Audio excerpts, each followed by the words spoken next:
தம்பி போன தடவை மாதிரி சுவிட்சை போட்டா மிக்ஸி ஓடுமா? ஏதோ ஒரு தடவை மிஸ் ஆயிட்டு அதுக்காக எல்லா டைமும் அப்படியே நடக்குமா? இப்ப பாருங்க. பாத்தீங்களா?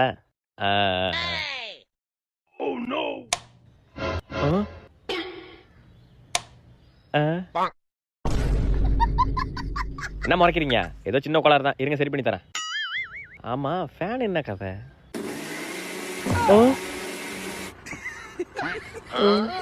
என்ன மிக்ஸி ஓடுது?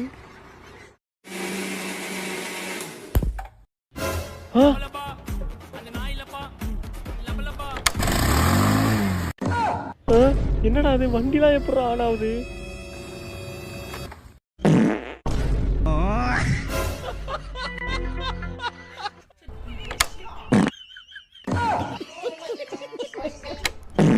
ஏண்டா அதான் பாம்பு இருந்தடா, அப்புறம் என்ன திருக்கிட்டு இருக்க? ஐயோ ஆயோ